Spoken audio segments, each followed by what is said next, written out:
Hello everybody, thanks for tuning back. So I had a request to do a follow-up video on the woodchipper. So today I'm going to do a couple branches, nothing too fancy. This is the first time we got her hooked to the new quad. Going very slow in the braking period, so not doing too much of anything. I'm going to do another follow-up video regarding the quad, just to give you guys an update of what's happening. So let me put my ears on. Well, partial ears anyways. And I got the lovely helmet happening here. So fuel on, choke, a little bit of fuel. Put that in the on position, and we have lots of mosquitoes, so don't mind me if I start swirling around here. So, get back on this thing. So turn this on and then start.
basically, awesome machine. I'm back here so that you can hear me so I can finish what I'm doing here.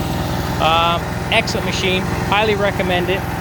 I guess the only thing is if I gotta pick something to choose from, let me turn it off and I'll have a discussion about it.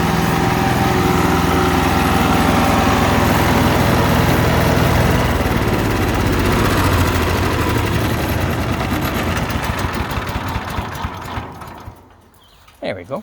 Okay, so again, fires up every time, no issues. It's actually pretty good on gas.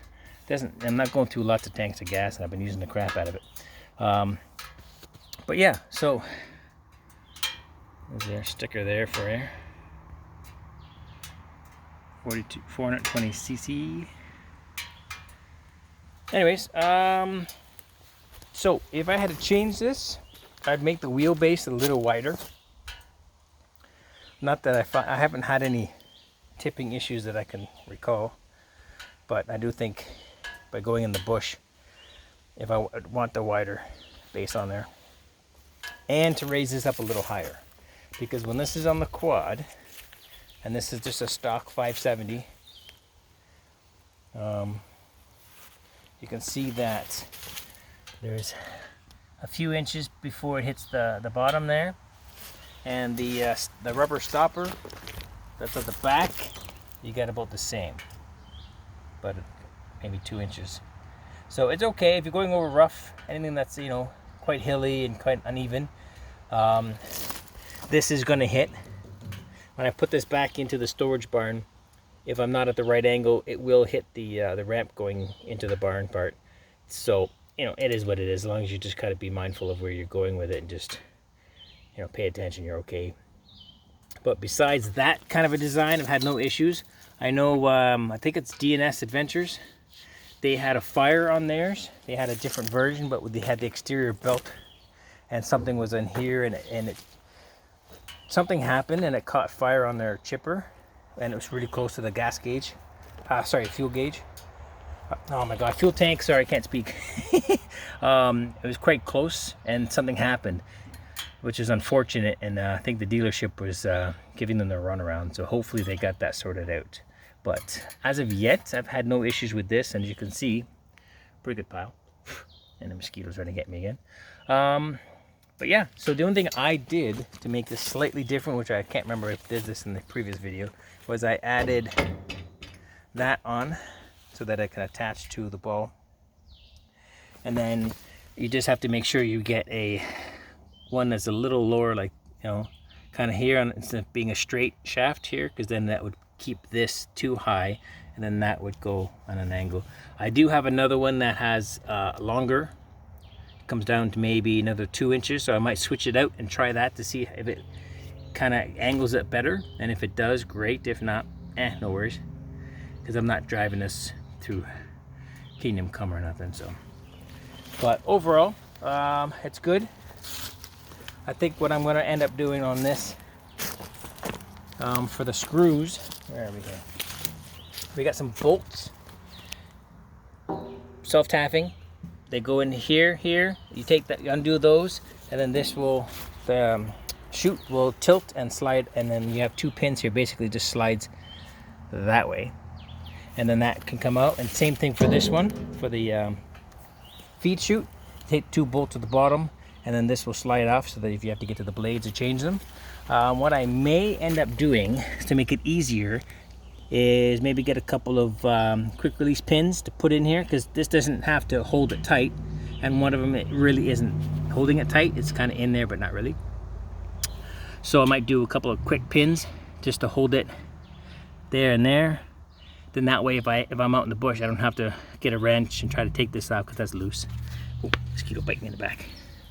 But overall, yeah, I'm just rambling on now. So when you're using this, you will find that if you do put in the wider branch that has quite a bit of foliage attached to it, you know, it's gonna come down in here, and as it comes down, if you have a branch sliding against here and possibly the other end sliding here, you're gonna have to give it a little love push, so to speak, to get it to continue feeding, or cut the pieces off so that it feeds proper. But so far I haven't had any major issues. I haven't had anything that I haven't been able to get in there. I think there was one piece that was just, I just didn't feel like getting anything to cut it with. But besides that, I like it. You can angle it whichever way you need to. Pretty good pile. And that's it. So yeah, so just make sure that you grease your main shaft on a regular basis.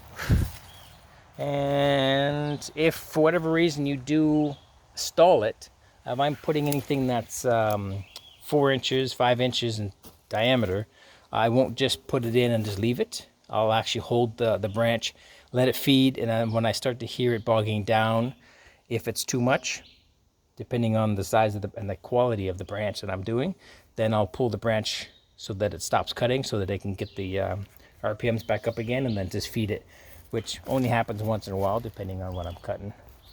But if you do shut it off, or if it does get jammed and you do have any pieces in here, when you go to fire this up or pull, use the pull start. See, it goes there. Okay, good. So that's like that. So if this doesn't spin, that means you got a small piece of wood chip that's caught on the blade, so it's hitting the blade and it's doing this kind of thing. It's hitting it and it's kind of stopping it. So you have to take this off, and then once you've cleared it, you take your provided wrench. You have to remove this nut, take this cap off, take the provided wrench, you put it on here, and then you can spin that so you're not pulling anything else, and that way it'll free up anything if you don't get this off and you don't have time to do that. If not, then you'll have to take it off. If there's any other questions, quick, if there's any advice or anything else that you guys may have, or whatever you want, put it in the comments. Don't forget to hit that like and subscribe. Appreciate it. And besides that, enjoy the upcoming weekend. For those of us that are stuck with all those mosquitoes, it is what it is, right? Have a good day, guys, and be safe. Bye.